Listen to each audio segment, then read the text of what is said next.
chỉ lu này trong ly cũ có trái chỉ mua nồng kỳ.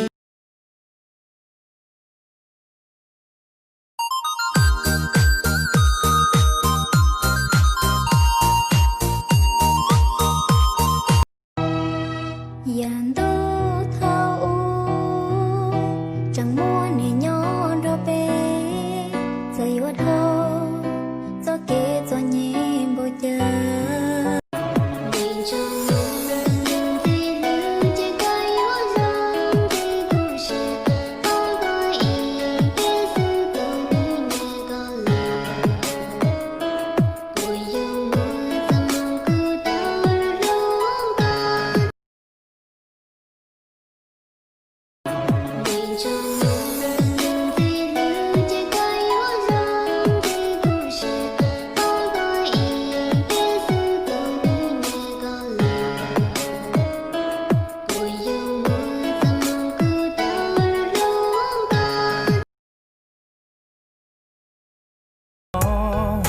Có do lăng thừa Cú luôn bê hồ ba yên cú nhỏ lô rò trong nhu cú luôn bê hồ ba yên cú nhỏ lô rò trong nhu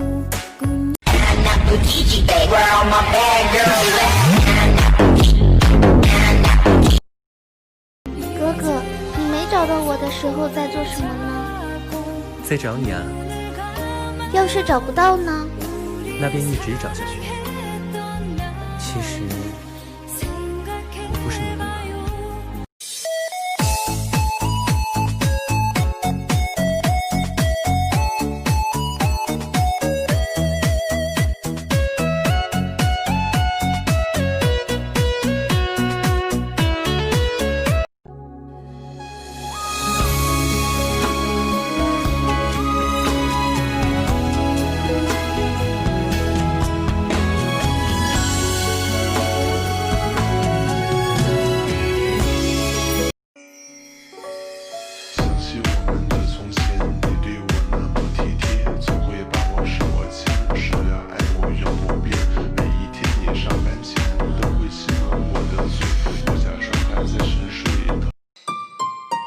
Em gì đó ơi, em có người yêu chưa?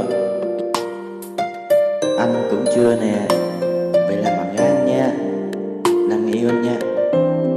Anh sẽ luôn chăm sóc cho em.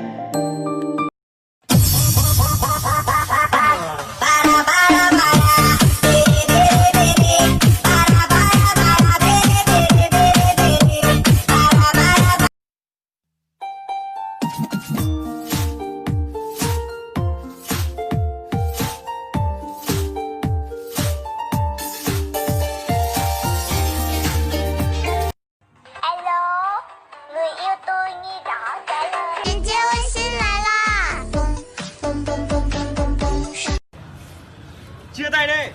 Sao lại chia tay? Thích thì chia tay, thế mà cũng hỏi. Thích à? Anh nói cái gì rồi em không nghe rõ. Chia.